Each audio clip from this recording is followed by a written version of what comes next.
Si vamos en los bosquejos, por favor. Y vamos a ver entonces qué es lo que estamos viendo. Y aquí Pablo comienza a corregir pecados audaces en la iglesia de Corinto, ¿verdad? Y vemos que confronta 3 serios problemas morales en la iglesia. Vimos entonces que nosotros no debemos de juzgar los motivos del servicio de los creyentes, mas sí debemos de juzgar el pecado en la iglesia. La iglesia es llamada a juzgar el pecado, ¿verdad? Y Pablo aborda entonces 3 serios problemas morales. Y esto lo vemos de 1 Corintios capítulo 5, del versículo 1 hasta el capítulo 6, 20. Y ya vimos que el primer problema moral que él confronta es un escándalo de pecado sexual, ¿verdad? El primer problema moral entonces era una situación social escandalosa. Pablo trata con una impensable relación incestuosa dentro de la congregación. Ese mismo entonces es el primer pecado audaz con que Pablo está afrontando. Y muestra muy claramente que la iglesia no debe tolerar el pecado sexual y que este hermano creyente tenía que ser expulsado de la congregación. Obviamente tiene que pasar por un proceso. Primero se le confronta uno a uno, luego se le confronta con 2 o 3 testigos y luego con toda la congregación. Y si no se arrepiente, no cambia pensamiento, es sacado ¿de qué? De la congregación. Pero en este caso, este hombre ya llevaba mucho tiempo allí y el problema era que la iglesia estaba tolerando, ¿verdad? Entonces, por eso él les ordenó a ellos sacarlos de una vez a ese perverso, ¿verdad? ¿Para qué? Para que sea juzgado por el mismo Satanás y de esa manera él pueda ser restablecido. Y lo vemos en la 2 de Corintios que él posteriormente es restablecido dentro de la congregación y Pablo les pide a ellos que lo acepten y le perdonen, ¿verdad? Para que sea reintegrado nuevamente. Entonces, a veces el Señor utiliza la disciplina por medio de la iglesia y es para restaurar a un creyente. El propósito de la disciplina de la iglesia es el restaurar las almas, no perderlas, ¿verdad? Pero obviamente si la persona que está cometiendo la falta, el pecado de inmoralidad se resiste, como en el caso de este hombre, era necesario llevarlo al caso extremo de tomarlo a él fuera de la congregación. El segundo caso es un problema moral y es acerca de una libertad legal lamentable. Y Pablo trata con problemas legales en la iglesia de Corinto, ¿verdad? Y esa es la parte que me va a tocar a mí. Y posteriormente vamos a ver el tercer asunto moral, que era una inclinación hacia la indulgencia inmoral. Básicamente tomar el estilo de vida pasado que tenían ellos antes de ser salvos y seguirlo viviendo como creyentes, ¿verdad? Y también absorbiendo pues las creencias paganas de la sociedad y del culto del templo, ¿verdad? De la diosa Afrodita y la prostitución y todo esto. Entonces, a mí me toca hacer el segundo problema moral, una libertad legal lamentable. Y vamos a empezar allí con oración para que el Señor nos ayude a entender esta sección. Padre Celestial, gracias por tu palabra, gracias por tu amor, por tu misericordia, por tu comprensión, pero también por tu disciplina, Señor. Porque tú no nos dejas sin disciplina, porque tú al que amas, azotas, y a todo aquel que tomas por hijo lo disciplinas, Señor. Porque tú quieres que todos nosotros caminemos en comunión contigo, Señor. Gracias por tu disciplina, tanto individual como colectiva, que estamos aprendiendo aquí en la iglesia. Te pido que tú nos ayudes a caminar conforme al Espíritu para no satisfacer los deseos de la carne. Te pido tu asistencia, Señor, aquí para proclamar tu palabra en Cristo Jesús. Amén. Entonces, una libertad legal lamentable. 1 Corintios 6, del 1 al 8, y vamos a leerlo allí. Dice aquí Pablo: ¿osa alguno de vosotros, cuando tiene algo contra otro, ir a juicio delante de los injustos y no delante de los santos?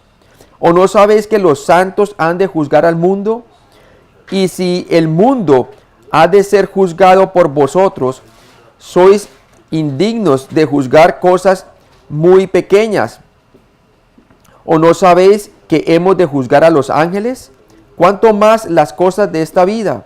Si pues tenéis juicios sobre cosas de esta vida, ponéis para juzgar a los que son de menor estima en la iglesia. Para avergonzaros lo digo, pues que no hay entre vosotros sabio ni aun uno que pueda juzgar entre sus hermanos, sino que el hermano con el hermano pleitea en juicio, y esto ante los incrédulos. Así que, por cierto, es ya una falta en vosotros que tengáis pleitos entre vosotros mismos. ¿Por qué no sufrís más bien el agravio? ¿Por qué no sufrís más bien el ser defraudados? Pero vosotros cometéis el agravio y defraudáis, y esto a los hermanos. Entonces, el segundo problema moral era una libertad legal lamentable. Pablo trata con problemas legales en la iglesia de Corinto, ¿verdad? Entonces vamos a tomarlo por partes. 1 Corintios 6:1 nos dice: ¿osa alguno de vosotros, cuando tiene algo contra otro, hablando legalmente, ¿no?, ir a juicio delante de los injustos, o no delante de los santos? ¿Y no delante de los santos? Pablo habla contra la osadía de un creyente que lleva a otro ante los tribunales de los injustos. Triste eso, hermano, que la iglesia llega a tal carnalidad que no puede resolver sus asuntos internamente, sino que van a un juez injusto, un juez incrédulo, para que le venga a resolver los problemas legales entre ellos. Estamos hablando de un hermano que demanda a otro legalmente, ¿verdad? Y entonces, que tengan que ir a un tribunal pagano que no conoce a Cristo para que le venga a resolver el asunto.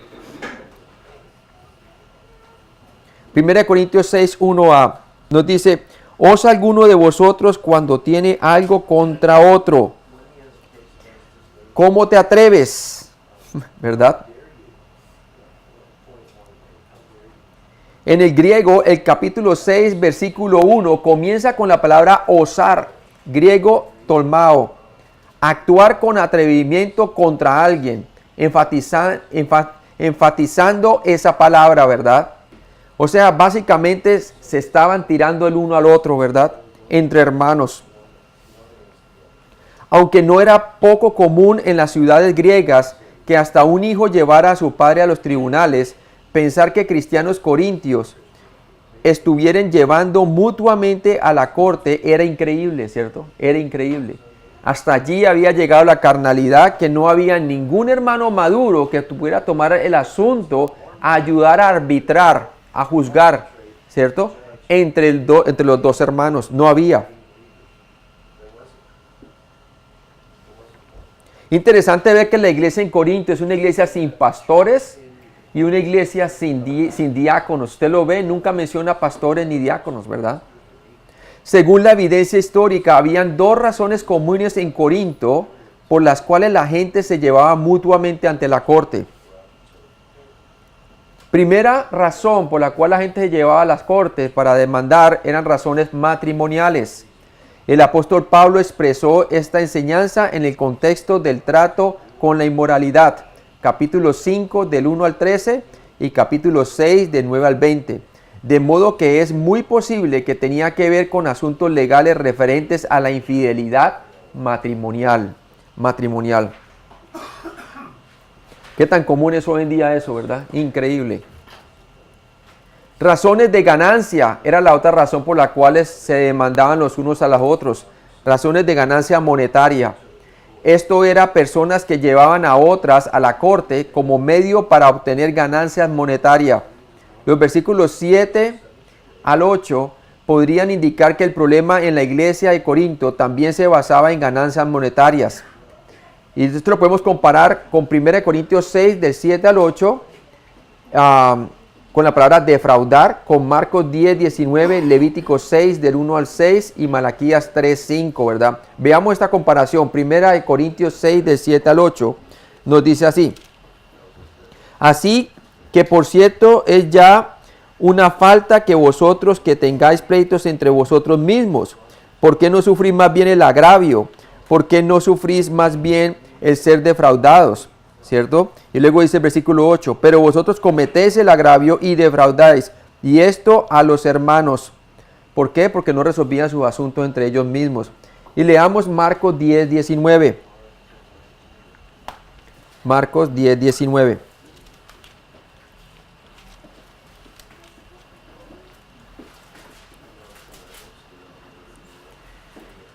Los mandamientos sabes: no adulterarás, no mates, no hurtes, no digas falso testimonio, no defraudes. Ahí está. Honra a tu padre y a tu madre. Entonces, ¿qué pasa? Ellos estaban defraudando unos a otros.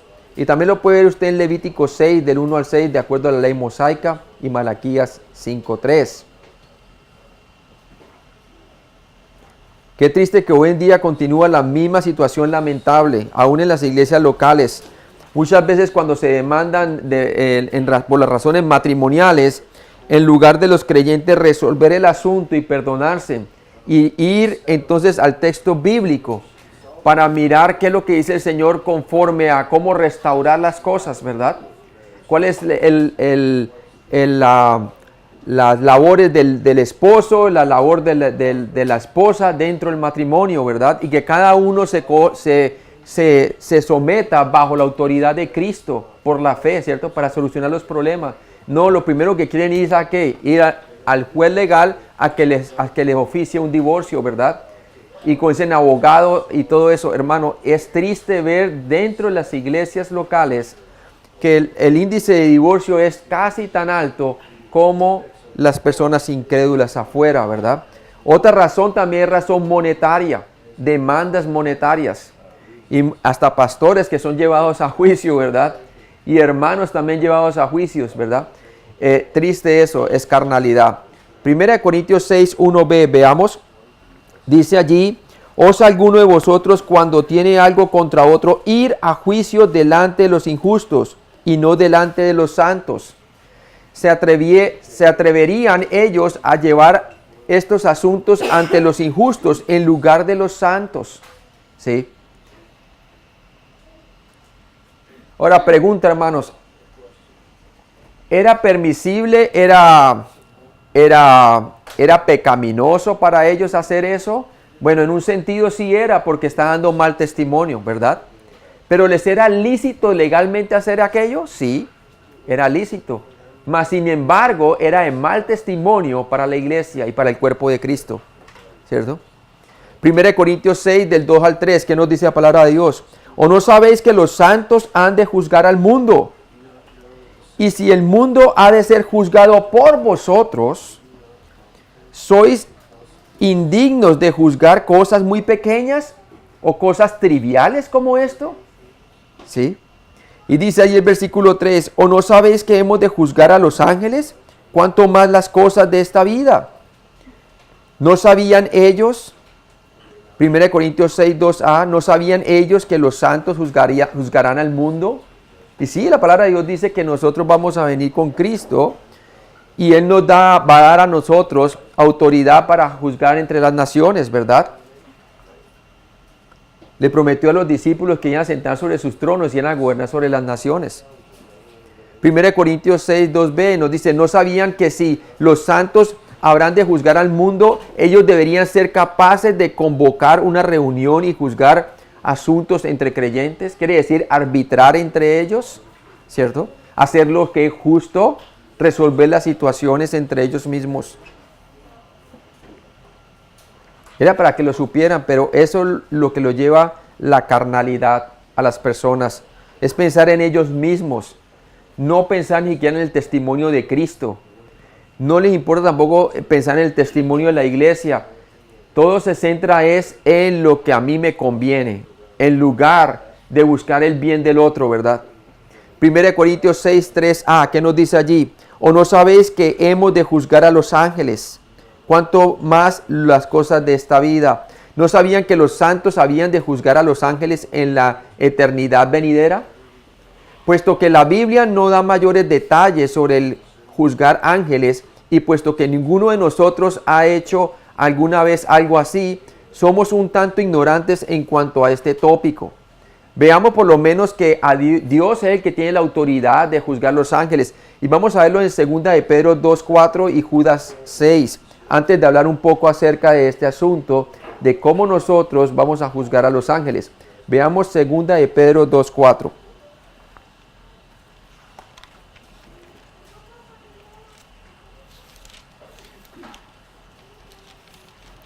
Dice la palabra de Dios, porque si Dios no perdonó a los ángeles que pecaron, sino que arrojándolos al infierno, los entregó ¿a qué? A prisiones de oscuridad para ser reservados al juicio. ¿Sí? Y lo leemos también en Judas 6. Entonces vemos cómo Dios los va a llevar a juicio, ¿verdad? Judas 6. Judas 6. Nos dice la palabra de Dios, y los ángeles que no guardaron su dignidad, sino que abandonaron su propia morada, los ha guardado bajo oscuridad, en prisiones eternas, para el juicio ¿de qué? Del gran día. Entonces yo pienso, hermanos, podemos decir que quizás cuando se refiere aquí la palabra de Dios en 1 Corintios capítulo 6, versículo 3, cuando dice, o no sabéis que hemos de juzgar a los ángeles, ¿cierto? Entonces se está refiriendo, la palabra juzgar no solamente significa crino, de manera de condenar como lo hace el Señor, ¿verdad? Sino también significa gobernar o regir. Y yo tengo la tendencia a creer que el Señor se está refiriendo de que como los ángeles fueron creados para servir ¿a qué? Para servir al hombre, ¿verdad? A los hombres. A llevar el mensaje del Evangelio cuando la encarnación de Cristo y todo esto que le apareció a María y a los pastores y todo esto, ¿verdad? Y también le ayudó para escribir el libro Apocalipsis, a Juan apóstol, ¿verdad? El libro Apocalipsis. Entonces vemos que la palabra crino no solamente es de condenar, sino también de gobernar o regir.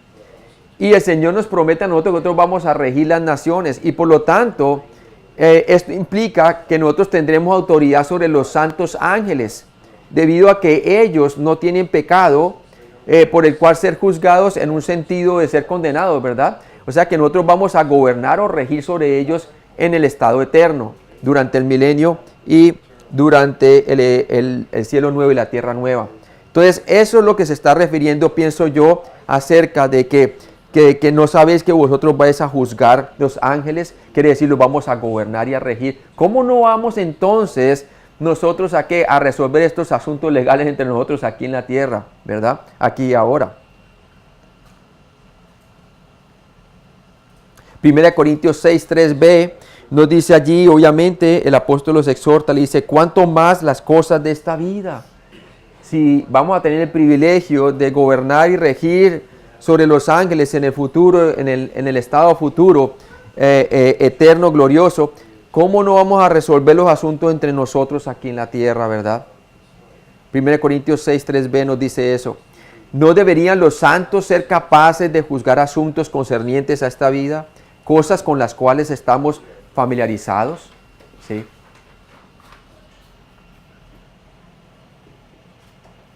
Muchas veces no hay buena comunicación entre los miembros de la iglesia, ¿verdad? Hay malos entendidos. Y en lugar de aclarar uno a uno, resolver los asuntos y luego si no tienen algo resuelto entre los dos, llamar a 2 o 3 como testigos para ver si pueden ayudar a resolver el asunto legal, ¿verdad? Antes de llevarlo a la congregación. Pero no, aquí lo que estaban haciendo ellos era yendo directamente a un juez inconverso a que le vengan a resolver los asuntos. Ahora vemos en 1 Corintios 6, del 4 al 6, ¿cierto? Nos dice la palabra de Dios allí. Si pues tenéis juicios sobre cosas de esta vida, ponéis para juzgar a los que son de menor estima en la iglesia. Para avergonzaros lo digo, pues que no hay entre vosotros sabio ni aun uno que pueda juzgar entre sus hermanos, sino que el hermano con el hermano pleitea en juicio, y esto ante los incrédulos. Aquí es como Pablo evaluó la manera en que ellos trataban los asuntos legales, ¿cierto? La manera como trataban los asuntos legales. Los trataban carnalmente, pleiteando entre ellos. Había división entre ellos. ¿Y qué son pleitos? No son sino más que obras de la carne, como lo vimos en Gálatas, ¿cierto? Pleitos, disensiones. Todo esto es carnalidad. Vemos en 1 Corintios 6, 4. Si pues tenéis juicios entre cosas de esta vida, ponéis para juzgar a los que son de menor estima en la iglesia. ¿Por qué pedían el fallo de un juez que es de menor estima? Griego exouteneo, detestable, rechazado en la iglesia, ¿verdad? La respuesta anticipada sería, no habíamos pensado que estábamos haciendo algo tan irresponsable, ¿verdad? Pero lo estaban haciendo, algo muy irresponsable, algo que estaba en contra de los principios bíblicos. Es el decirnos a nosotros mismos que Dios no puede resolver este asunto entre nosotros, ¿cierto?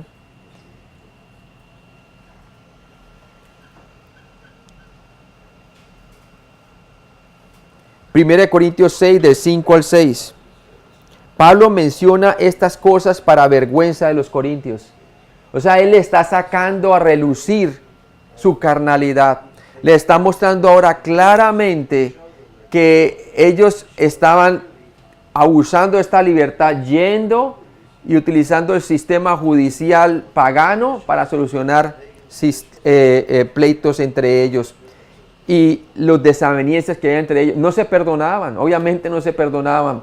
No estaban dispuestos a pagar el agravio o las injusticias, llevarlas entre ellos mismos, sino de que más bien preferían que se hiciera justicia por medio del sistema gubernamental. ¿Se puede imaginar usted el testimonio que tenía el gobierno en Corinto acerca de la iglesia? Yo creo que no querían saber nada de Dios, ¿verdad? Porque si ellos mismos no podían resolver sus asuntos. ¿No pasa lo mismo hoy en día en las iglesias de hoy que son tan carnales, con tantos problemas legales, con tantos robos que hay entre ellos, que se defraudan los hermanos, ¿cierto? Pastores que se enriquecen de la obra de Dios, ¿verdad? Otros que se dedican pues a hacer inmoralidad, divorcios que hay que llevan a un juez en lugar de solucionar los problemas entre ellos, cuando son entre creyentes. Es lo mismo, hermanos. Pablo menciona estas cosas para vergüenza de los corintios, entonces. 1 Corintios 6, 5, no hay entre vosotros sabio ni aun uno, de modo que era cierto, no había un solo hombre sabio entre ellos quien pudiera decidir asuntos entre hermanos en Cristo. Para avergonzaros lo digo, dice él. No había ni uno sabio, ¿verdad? Se creían sabios para otras cosas, ¿verdad? Se creían muy espirituales, como Pablo también los exhortó, siendo sarcástico, ¿verdad? Pensaban que reinaban entre ellos, ¿verdad? Pero ¿qué pasa? Habían contiendas entre ellos y mostraba claramente que espiritualmente no había sabiduría espiritual.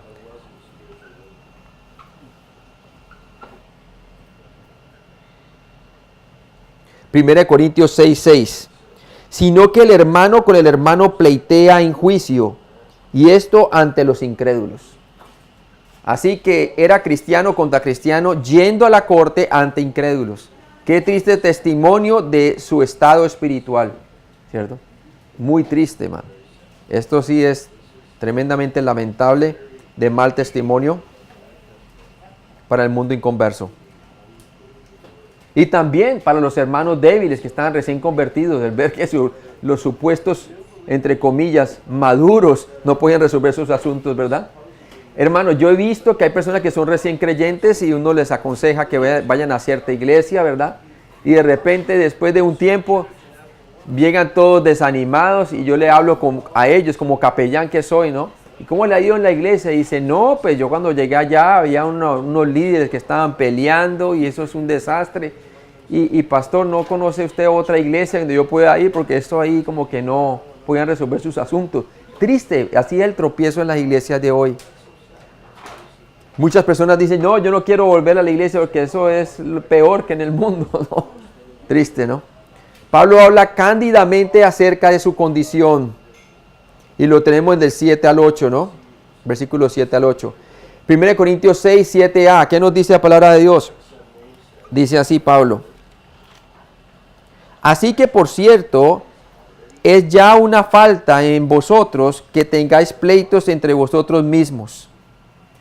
Su inmadurez era evidente. Por cierto, es ya una falta en vosotros el hecho de que hubiesen pleitos, demandas legales entre ellos era una clara evidencia de su abismante condición espiritual. ¿Sí? ¿Y cómo era el mundo inconverso? Pues el mundo inconverso es inmoral, injusto, ¿cierto? Y ahora ellos están tratando de que un juez injusto les haga justicia. Qué contradicción, ¿verdad?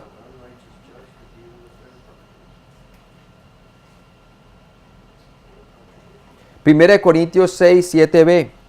Dice allí, ¿por qué no sufrís más bien el agravio o la injusticia? ¿Por qué no sufrís más bien el ser defraudados? Era evidente que ellos no entendían la gracia. Veamos cómo se responde con gracia ante un agravio o ofensa. Veamos eso, hermano, porque ¿qué es gracia? Gracia es que Dios nos da a nosotros lo que no nos merecemos.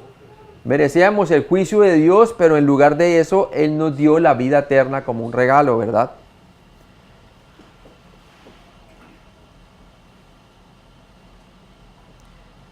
Permita ser agraviado. Esta es una bofetada a la cara del humanismo que dice, nunca permitas que alguien tome ventaja sobre ti. El Señor decía en el Sermón del Monte que el que te golpea una mejilla, ponle la otra, ¿verdad? Y le decía que ofreciendo el reino a Israel, ¿verdad? Porque así eran los hijos del reino, así es que se deben de comportar, ¿verdad? El que te pide tu capa, también dale tu atuendo, ¿verdad? O sea, realmente el que te pone a caminar una milla, camínale ¿qué? Camínale 2. Eso es gracia.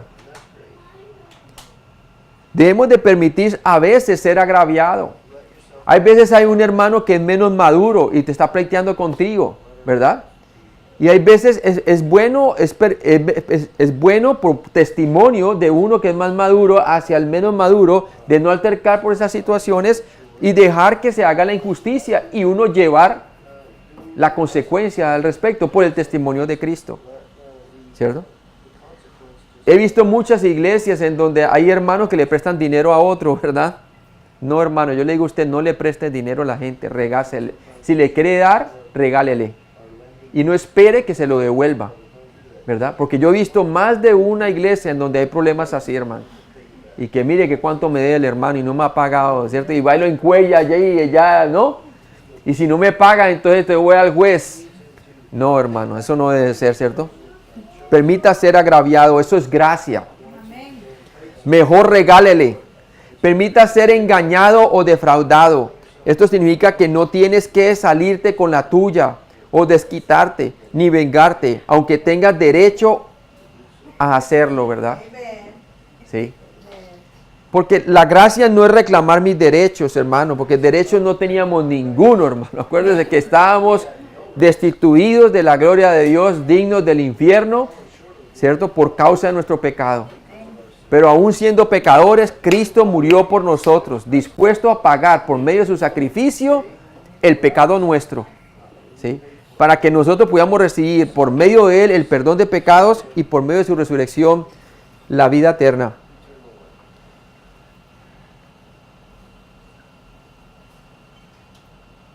Hay veces vienen las personas y le dicen a uno, pero pastor, yo no me puedo dejar, yo tengo que también, ¿sí? Tengo que codearme, ¿no? Y yo le digo, no, hermana, y sobre todo cuando son cuestiones matrimoniales, sea por problemas económicos dentro del matrimonio o por problemas de infidelidad o sospecha, ¿verdad? Y debemos de realmente madurar, hermano, y tomar la palabra de Dios como la autoridad, ¿sí? 1 Corintios 6, 8, ¿qué nos dice la palabra? Dice, pero vosotros cometéis el agravio o la injusticia y defraudáis, y esto a los hermanos. Pues el testimonio está echando a perder dentro de la iglesia local. Cuando exigimos nuestros derechos, demostramos el hecho de que somos carnales. Acuérdense lo que dice la 1 Corintios capítulo 13. El amor no busca lo suyo propio, sino el bien de los demás. ¿Sí? El amor no es jactancioso. Todo lo espera, todo todo lo espera, todo es paciente. O sea, el amor nunca deja de ser. ¿Por qué? Porque ese amor es el carácter de Cristo, ¿sí? Cristo nunca buscó lo suyo propio, buscó el bien de los demás, tanto que dio su vida. Por eso nadie tiene mayor amor que este, el que Cristo tuvo por nosotros, ¿verdad? La realidad espiritual de la iglesia de Corinto era que los hermanos estaban agraviando y defraudando a hermanos. Estaban echando a perder el testimonio. Y sus propias vidas haciendo eso. Pues habiendo entre vosotros celos, contiendas y disensiones, ¿no sois carnales? Recuerda, esto era la prueba que Pablo había dado en cuanto a su carnalidad en 1 Corintios 3:3. ¿Se acuerda que él les decía así? Él se fue a la evidencia, a su manera de caminar. Habían celos, contiendas y disensiones. Una vida de celos, de contenciones y todo el tiempo de disensiones es una muestra de una vida carnal, porque son las obras de la carne. Ahí no se ve el fruto del Espíritu por ningún lado. ¿Qué de las relaciones en tu vida, hermano? ¿Está tu vida llena de conflictos y falta de armonía? ¿Hay un continuo altercado en tu hogar? Si es así, no te engañes. Estás andando según la carne y no según el Espíritu. La contienda, conflicto, es la bandera roja de la carnalidad, ¿verdad? La carnalidad destruye la vida, te pone también en un carácter que es maligno, ¿verdad? Como el carácter del enemigo, ¿verdad? Te pone lleno de angustia, lleno de duda, de temor, ansiedad, todas estas cosas que lo llevan a uno a estar preocupado constantemente. Mientras cuando uno anda según el Espíritu, no le cuesta el someterse a la autoridad, ya sea en la casa, a los padres, ya sea a la autoridad de la iglesia, o ya sea hasta las mismas autoridades gubernamentales, ¿verdad? Como los policías o los jueces.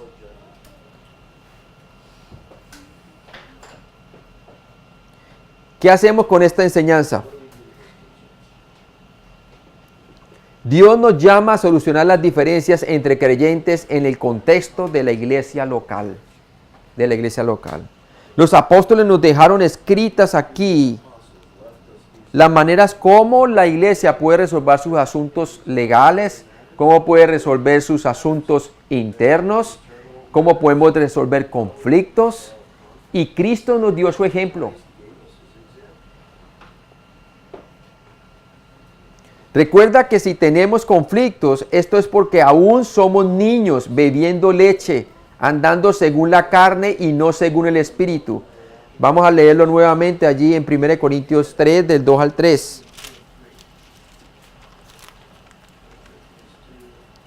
Os di a beber leche y no vianda o alimento sólido, porque aún no erais capaces, ni sois capaces todavía, porque aún sois carnales, pues habiendo entre vosotros celos, contiendas, disensiones, no sois carnales y andáis como hombres. Qué triste andar así, porque las personas no pueden decir de nosotros que somos cristianos, ¿verdad? Al contrario, tienen un dedo para señalar que nuestra vida no ha cambiado según ellos, ¿no? Porque eso es lo que ellos están viendo.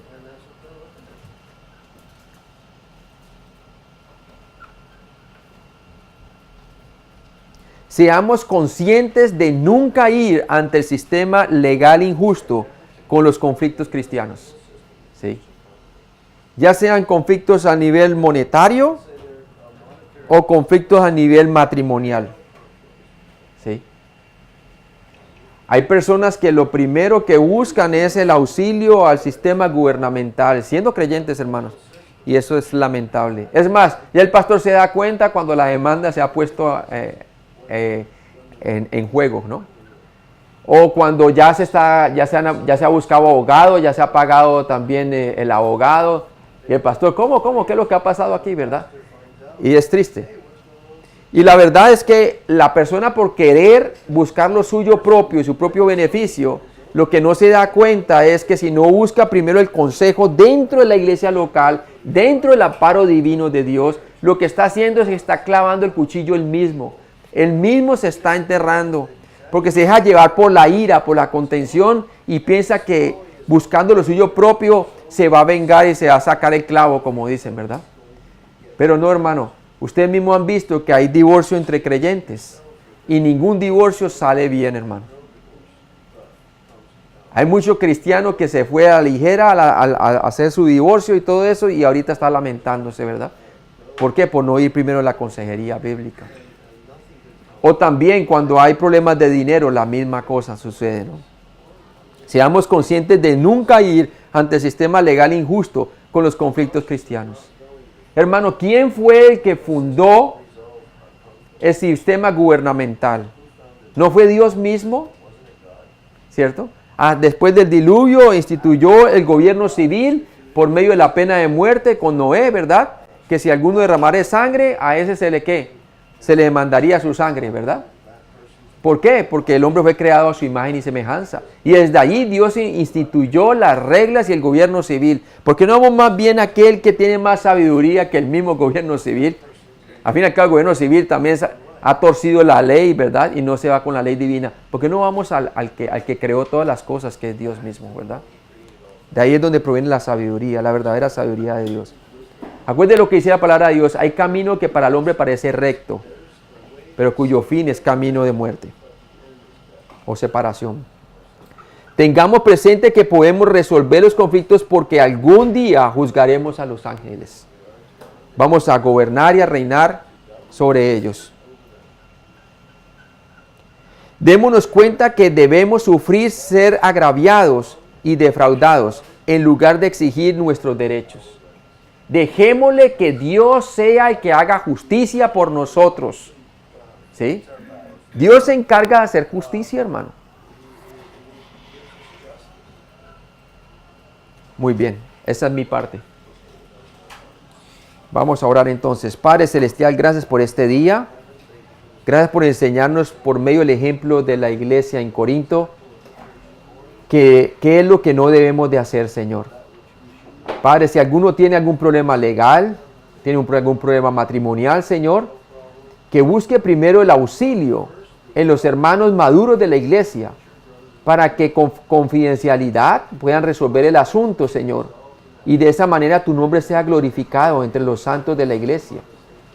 Que más tarde, al darse esas dos personas que estaban en conflicto, la oportunidad de que Dios le resolviera el asunto por medio de consejería entre dos hermanos maduros, o el pastor o el liderazgo de la iglesia, y que una vez Dios les haya resuelto la situación. Qué bueno escuchar, más bien es un testimonio de aquellas personas que estaban a punto del divorcio o que estaban a punto de básicamente defraudarse el uno al otro económicamente, y cómo Dios les resolvió el problema, para que otros puedan ver que la iglesia de Dios tiene un Cristo que resuelve los problemas. Te pido, Padre, que tú nos ayudes a adquirir más sabiduría de Dios que sabiduría de hombres, Señor. Que no nos dejemos llevar como los corintios, Señor, que como Eva, que fue engañada por sus sentidos, como dice Pablo, me temo que vuestros sentidos hayan sido extraviados de la verdadera sinceridad a Cristo. Padre, te pido que tú nos ayudes a caminar sinceramente con Cristo, caminando según el Espíritu para no satisfacer los deseos de la carne. Bendícenos pues, en Cristo Jesús te lo pedimos. Amén.